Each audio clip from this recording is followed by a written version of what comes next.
Welcome back to my KEEPUP channel.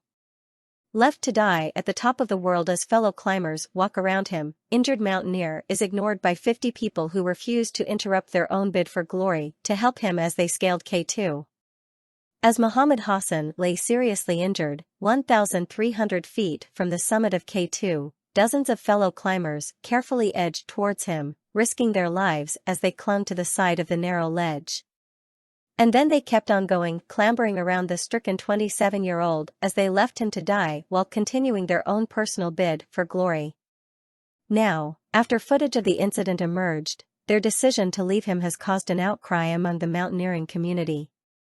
Hassan, a father of 3 high-altitude porter from Pakistan who worked for Lela Peak Expedition, died after an avalanche on July 27 pushed him over a ledge while scaling the 28,300 feet K2 mountain. The footage shows people physically climbing over Hassan as he lies helpless in the deep snow. The video then pans over to show clouds several thousand feet below them, revealing just how high they were when the footage was taken. The air is so thin at this elevation that all people seen in the video were wearing oxygen masks.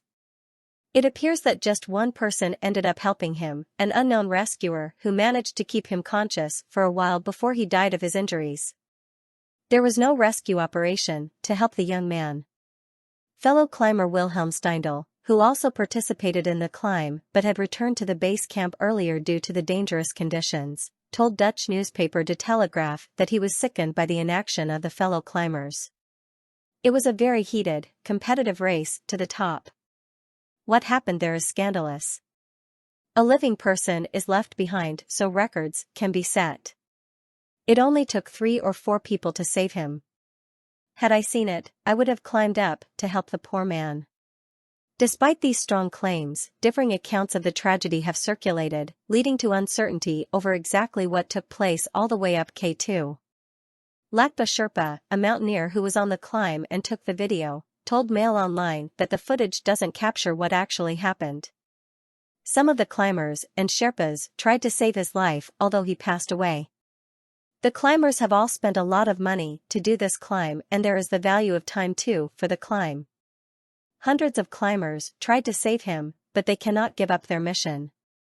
The reality is they have tried to save the life, and this is below the Great Ceres bottleneck, where it's impossible to cross without rope, so it's a very difficult situation. Many climbers and Sherpas told him to go back as he had very poor equipment and was not well equipped, and also there was very bad weather during the summit window. But he did not listen, and then he fell down.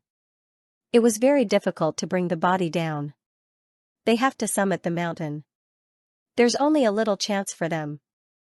Bulgarian climber Silvia Azdreva, who was on the trip when Hassan died, said in a Facebook post that climbing K2 is not for the faint-hearted. On K2 there is no one to save you that fast, you'll have to wait for days if something happens to you. This mountain is not for everyone. K2 has a very heavy character. Shockingly, Wilhelm Steindl claimed that a party was held shortly after Mr. Hassan died in celebration of Kristin Harila, a Norwegian woman who set a new world record after she climbed the 14 of the world's highest peaks in just over 3 months. I didn't go, I was disgusted. Someone had just died up there, the furious climber said. He revealed in a GoFundMe set up for Mr. Hassan's family that he leaves behind 3 children and a wife, as well as an elderly grandmother. At time of publication, the page has already raised £63,000. The newly crowned world record holder Kristin Harila said of the tragedy, "My heart and thoughts and prayers go out to the family and loved ones of Hassan, and I feel very sad about this whole situation." Source: dailymail.co.uk. Please like, share, and subscribe. Thank you for watching.